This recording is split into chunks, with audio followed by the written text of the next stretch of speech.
Você já teve a sensação de que o mundo é um mercado gigante, onde tudo, absolutamente tudo, está à venda?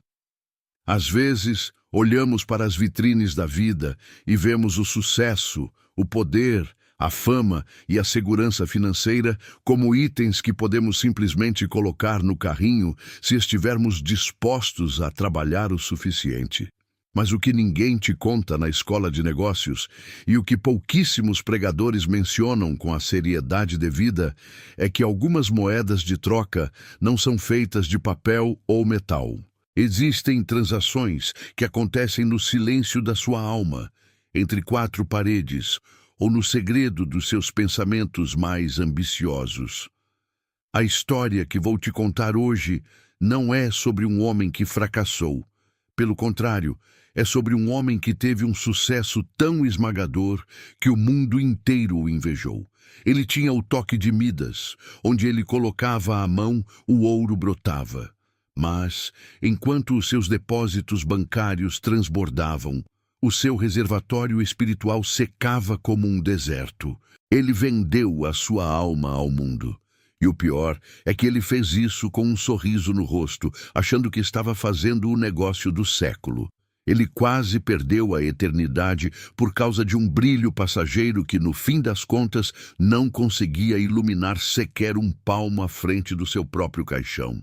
Se você sente que está correndo atrás do vento, ou se a sua fé tem sido sufocada pelas preocupações desta vida, preste muita atenção. Esta não é apenas a história dele. Pode ser o seu sinal. Tudo começou com uma oração que na época parecia legítima. Lucas, vamos chamá-lo assim, era um jovem que cresceu nos bancos da igreja. Ele conhecia os hinos, sabia os versículos de cor e tinha um fervor que muitos admiravam. Mas Lucas tinha um trauma, a escassez.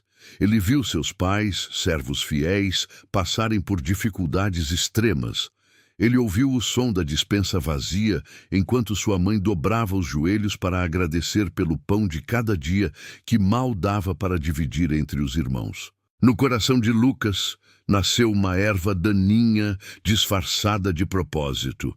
Eu vou prosperar para ajudar o reino de Deus. Essa frase parece nobre, não parece?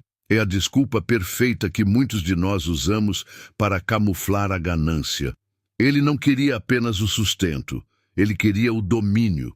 Ele queria que o mundo o respeitasse. Ele queria provar que o Deus dele era o Deus da abundância, mas no fundo ele queria ser o seu próprio Deus. A primeira venda aconteceu num estágio em uma empresa. Lucas era brilhante. Em pouco tempo ele se destacou. O seu pastor dizia: "Deus está te honrando, meu filho." E Lucas acreditava. Mas a honra do mundo exige manutenção. O primeiro compromisso sacrificado foi o grupo de jovens. É apenas uma fase, ele dizia a si mesmo.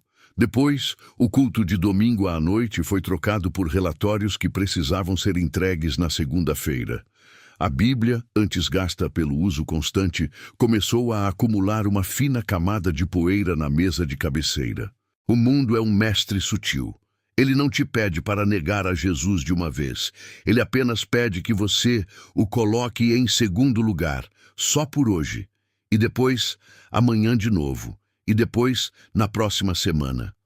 Quando Lucas percebeu, ele não estava mais orando por direção. Ele estava orando para que Deus carimbasse os planos que ele já tinha decidido executar sozinho. Ele estava subindo a escada, mas a escada estava encostada na parede errada. Aos 30 anos, Lucas já era um nome respeitado. Ele se mudou da periferia para uma cobertura que tinha vista para toda a cidade. De lá de cima, as pessoas pareciam formigas. E foi ali, observando o formigueiro humano lá embaixo, que a soberba se instalou de vez. Ele começou a acreditar na própria narrativa de Self-Made Man, o homem que se fez sozinho. Ele ainda frequentava a igreja ocasionalmente, mas não era mais como um adorador, era como um patrocinador. Ele gostava do assento na frente e do aperto de mão do bispo. Ele gostava do reconhecimento por ser o maior doador do fundo de construção. mas o seu coração estava a quilômetros de distância do altar. Ele estava vivendo a parábola do semeador na pele.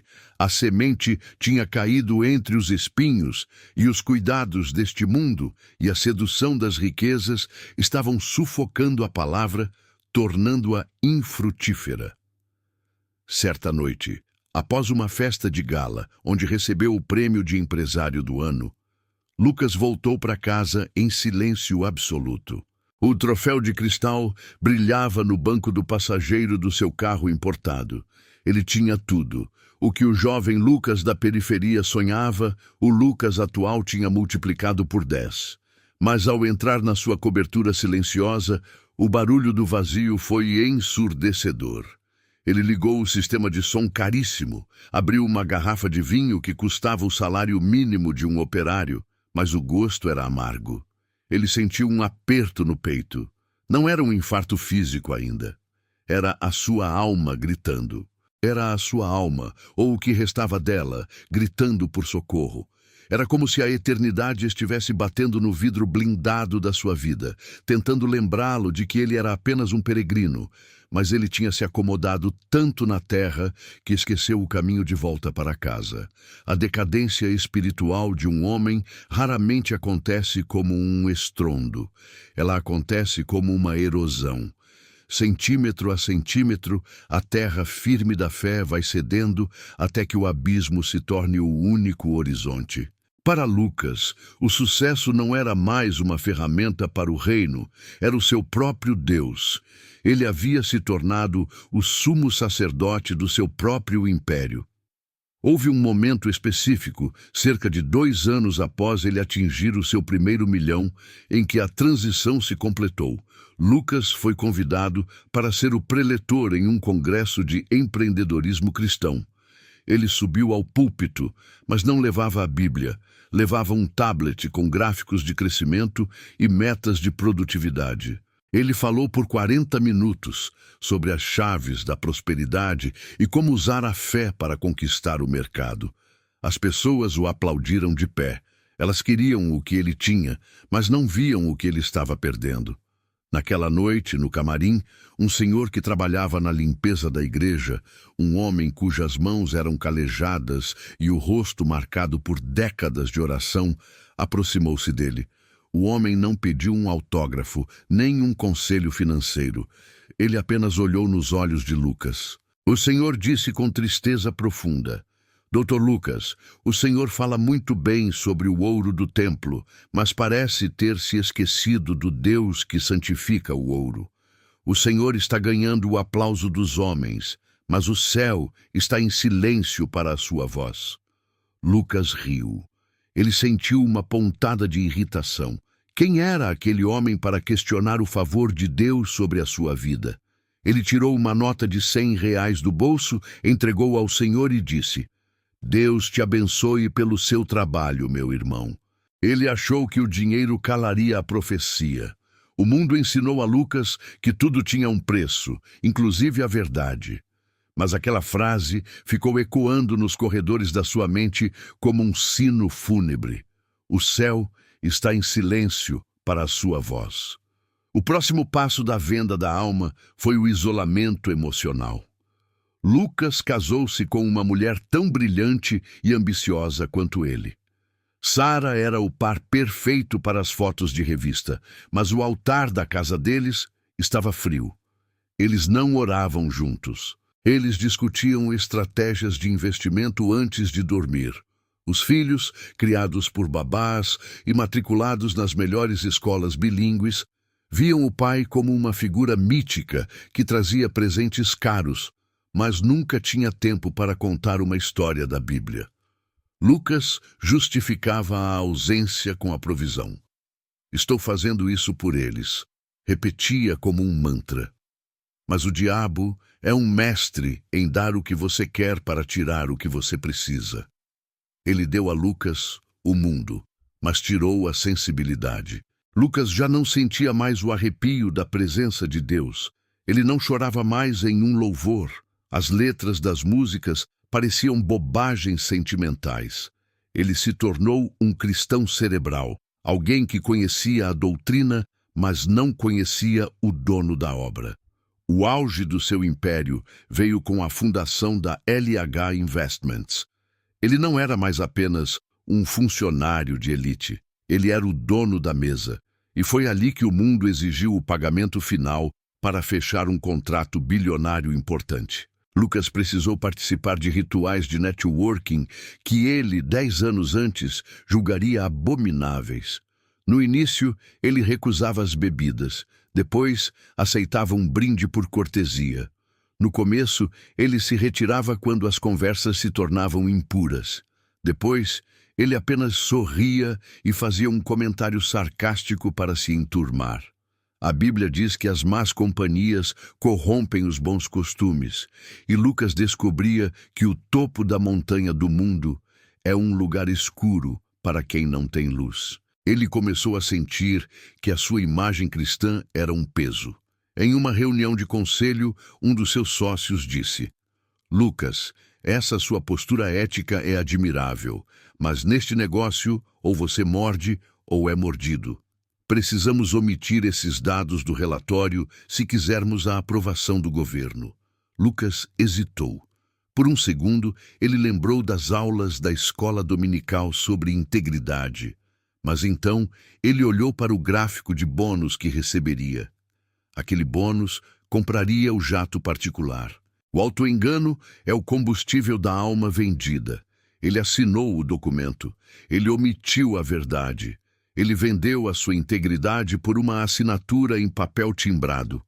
Naquela noite, pela primeira vez em décadas, ele tentou orar. Ele se ajoelhou ao lado da cama king size, mas as palavras não saíam. Parecia que o teto da sua cobertura de luxo era feito de chumbo.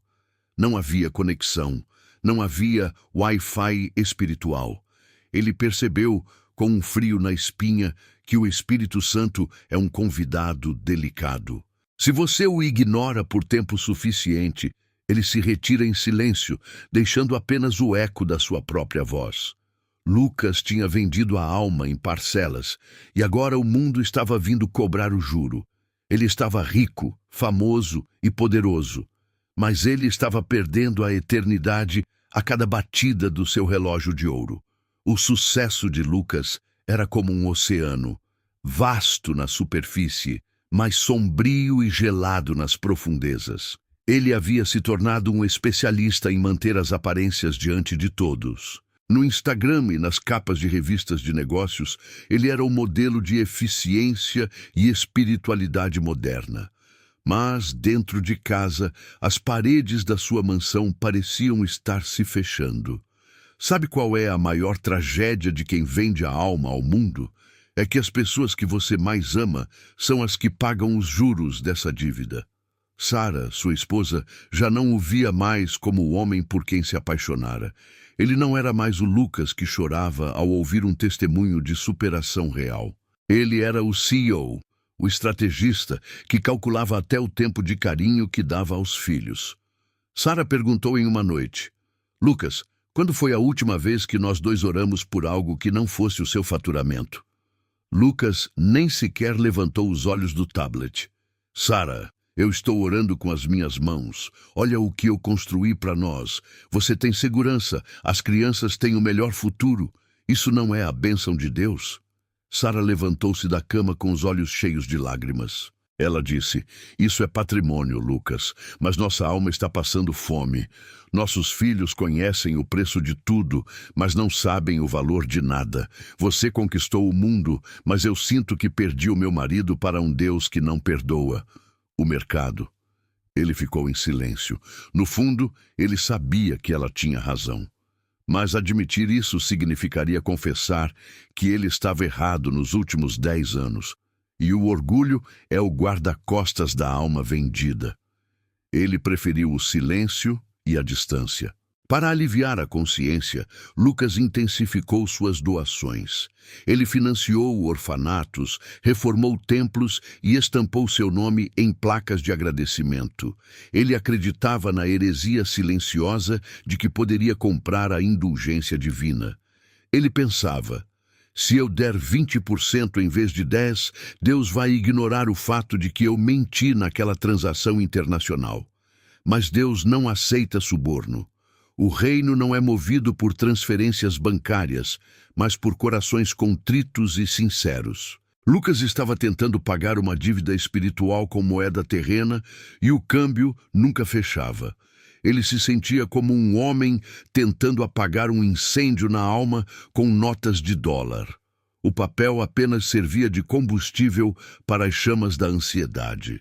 O ápice da crise não veio por um erro financeiro, mas por um limite biológico.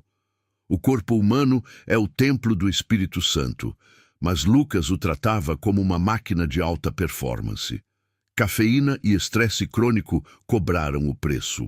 Foi no meio de uma palestra para 5.000 pessoas. Ele estava falando sobre liderança com propósito. De repente, o som da sua própria voz começou a ecoar de forma estranha. O peito apertou. Não era aquele aperto espiritual de meses atrás. Era uma mão de ferro esmagando seu coração. Ele tentou segurar no púlpito, mas o chão parecia feito de líquido. Ele caiu. Enquanto a visão escurecia, a última coisa que Lucas viu foi a imagem daquela Bíblia empoeirada na cabeceira. Lucas acordou 2 dias depois em uma sala de hospital. O bip constante dos aparelhos era o único ritmo da sua vida agora. Ali, despido do seu terno italiano, ele percebeu a sua total insignificância. Seus sócios ligavam para perguntar sobre a sucessão na empresa. Seus amigos de alta sociedade enviaram flores, mas ninguém apareceu para segurar sua mão na madrugada. O homem que vendera o mundo dependia agora de um tubo de oxigênio que ele não podia comprar se a vida partisse. Foi ali, na penumbra da UTI, que ele ouviu novamente a voz que ignorara por anos. Lucas, o que você tem nas mãos que possa levar daqui? Ele olhou para as próprias mãos vazias. Pela primeira vez em uma década, Lucas chorou. Não o choro do homem de negócios, mas o choro de uma criança que se perdeu do pai em um shopping lotado e finalmente ouviu seu nome ser chamado. O hospital é o lugar onde o tempo para de ser contado em moedas e passa a ser contado em batimentos. Para Lucas, cada segundo naquele quarto branco era um confronto. Ele estava cercado pela tecnologia mais cara, mas se sentia como um mendigo espiritual. A Bíblia diz que Deus fala 1 e 2 vezes, mas o homem não percebe. Lucas percebeu através do silêncio forçado. No 3º dia, a porta se abriu. Quem entrou foi aquele senhor da limpeza que ele tentara calar com dinheiro. Ele trazia uma Bíblia de bolso surrada e se sentou na cadeira ao lado da cama de Lucas. O homem não disse, eu te avisei. Ele apenas abriu o livro em Lucas 12 e leu. Pois que aproveita ao homem ganhar o mundo inteiro, se perder-se ou causar dano a si mesmo?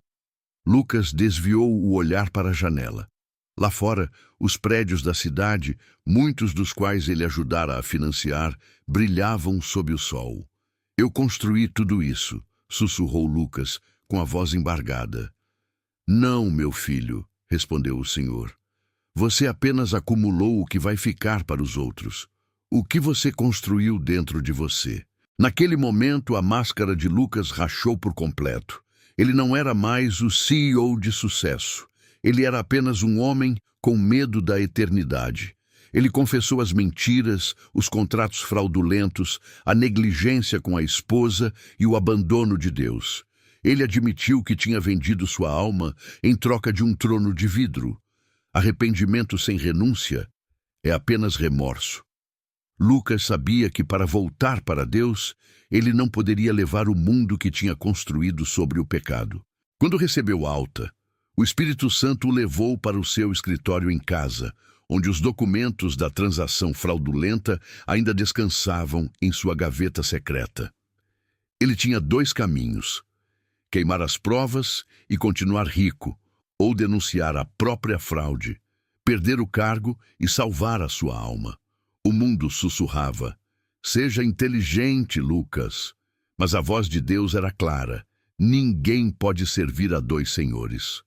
A decisão de Lucas chocou o mercado. Ele renunciou e se entregou às autoridades. Em uma semana, ele passou de empresário do ano a réu em processo judicial. A queda de Lucas serviu como um filtro espiritual. Aqueles que o cercavam nos banquetes desapareceram como fumaça. O telefone tornou-se um objeto silencioso. Seus sócios o trataram como um traidor. Mas, curiosamente, quanto mais o mundo o desprezava, mais ele sentia a presença de Deus o abraçando. A parte mais difícil foi encarar Sara e os filhos na mesma sala, onde o luxo antes gritava sozinho. Eu errei com vocês, começou ele de joelhos no tapete. Eu dei a vocês tudo o que o dinheiro pode comprar, mas tirei o que vocês mais precisavam. Um pai que ama a Deus acima de tudo. Vamos perder muito do que temos. Talvez tenhamos que mudar daqui. Mas hoje eu quero que este lar volte a ser um altar.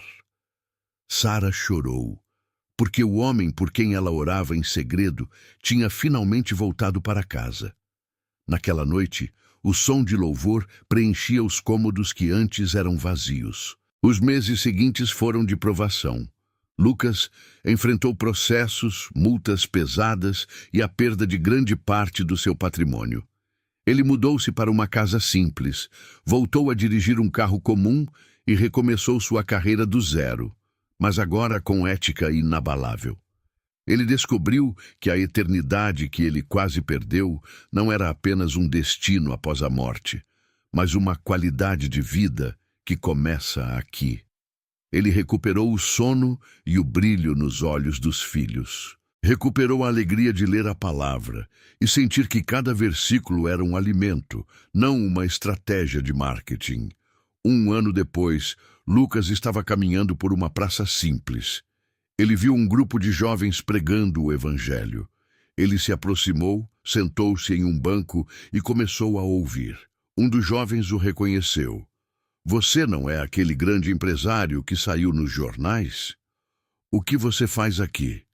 Lucas sorriu com um brilho que vinha do fundo da alma. Eu sou apenas um homem que aprendeu a ler o preço certo das coisas. Eu vendi o mundo, meu jovem, e o que eu recebi em troca foi a minha vida de volta. O que Lucas descobriu no seu deserto é algo que a maioria de nós tenta ignorar. O mundo não quer apenas o seu tempo. Ele quer o seu trono. A Bíblia é clara ao dizer que não podemos servir a dois senhores, mas o coração humano é uma fábrica de ídolos. Lucas percebeu que o seu ídolo não era o dinheiro. O ídolo era o que o dinheiro representava, autonomia total. Durante anos, Lucas acreditou que seria o senhor do seu destino. Ele pensava que a oração era um plano de contingência para quando o dinheiro falhasse. No processo de reconstrução, ele começou a estudar a vida de Jó. Ele percebeu que a verdadeira espiritualidade não é medida pelo que Deus nos dá, mas pelo que não permitimos que nos tire de Deus. Lucas teve que aprender a diferença de propósito. Ele aprendeu a diferença entre prosperidade bíblica e ganância religiosa. Ele passava horas em sua nova e pequena biblioteca estudando o Sermão do Monte. Cada palavra de Jesus sobre as aves do céu e os lírios do campo entrava como um bálsamo em sua alma ferida. Ele entendia, finalmente, que a ansiedade que quase o matou no púlpito era o resultado direto de tentar carregar um peso que pertence apenas a Deus. Lucas não ficou parado nas cinzas. Ele entendeu que sua história era uma arma. Ele começou a procurar os homens que ele mesmo havia corrompido. Marcou um café com um antigo sócio, um homem que ainda estava mergulhado em esquemas de corrupção. Eu não vim aqui para te julgar, disse Lucas, colocando as mãos sobre a mesa simples de uma padaria de bairro. Eu vim te pedir perdão porque, enquanto eu fui seu sócio, eu te incentivei a olhar para o abismo. Eu te dei o exemplo errado com a minha própria vida. O sócio ficou sem palavras. Ele viu no rosto de Lucas uma paz que nenhum bônus de final de ano jamais dera a qualquer um deles. Ali, entre o barulho das xícaras e o movimento da rua, Lucas pregou o evangelho com a autoridade de quem esteve no inferno das vaidades e foi resgatado pela graça. Ele começou a dar mentorias gratuitas para jovens empreendedores. Mas o conselho não era sobre como abrir uma startup ou como investir. Era sobre os fundamentos da vida. Antes de aprenderem a ganhar o primeiro real, dizia ele para uma sala cheia de jovens, vocês precisam aprender a perdê-lo sem perder a alegria. Se o seu sucesso custar a sua comunhão com Deus, ele é um prejuízo catastrófico. Lucas estava plantando sementes em solo fértil. Antes, ele falava ao ego das multidões. Agora, ele falava ao espírito. Nenhuma jornada está completa sem um teste final. 3 anos depois, ele recebeu uma proposta de um conglomerado. Eles precisavam de alguém para limpar a imagem da empresa. O salário oferecido era astronômico. Era o suficiente para ele recuperar toda a sua fortuna de uma só vez. Lucas sentiu o peso no espírito. Ele sabia que aceitar aquilo significaria voltar para o ambiente que quase o destruiu. Ele olhou para a sua casa simples, para a sua esposa que agora sorria com os olhos e para os seus filhos que o conheciam pelo nome. Ele pegou o contrato e escreveu um verso. Ele escreveu: "O que darei eu ao Senhor por todos os seus benefícios? Tomarei o cálice da salvação e invocarei o nome do Senhor." Ele recusou, não por medo, mas por plenitude. Ele não precisava mais do mundo, porque o dono do mundo agora morava dentro dele.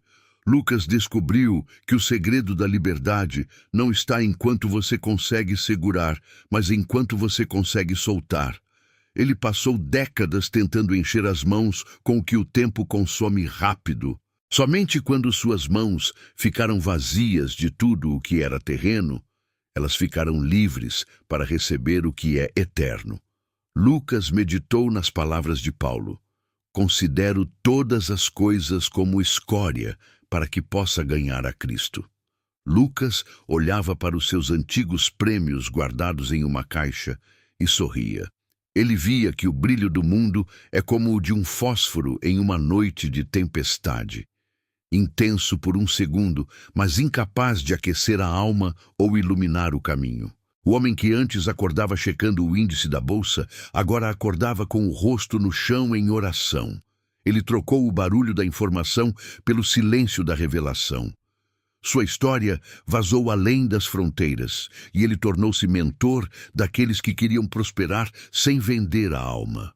Ele ensinava que a ética cristã não é um obstáculo, mas o que garante que o sucesso não se torne a sua maldição.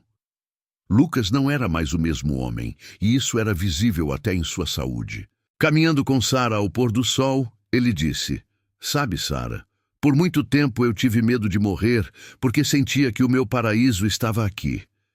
Eu tinha tanto a perder. Hoje, eu olho para o céu e sinto saudades de um lugar onde eu nunca estive." Ele percebeu que a eternidade não era uma moeda de troca, era o seu lar original. O mundo oferece um banquete onde você sai sempre com fome, mas Deus oferece o pão que sacia para sempre. E você? O que ocupa seu coração? Talvez você não seja um milionário, mas talvez esteja vendendo sua alma por coisas menores. Não espere o seu mundo desabar para olhar para o Criador. O negócio que o mundo te oferece hoje parece lucrativo, mas o prejuízo final é eterno. Se essa história falou com você, curta este vídeo e inscreva-se no canal Fé em História para não perder as próximas reflexões. Deixe um comentário abaixo com a frase: "Minha alma pertence ao Senhor." Declare sua liberdade hoje. Eu preparei outro vídeo que está aparecendo agora na tela sobre como vencer a ansiedade através da confiança total em Deus. Clique nele e continue essa jornada de renovação. Obrigado por assistir. Lembre-se, o que é terreno passa, mas o que é de Deus permanece para sempre.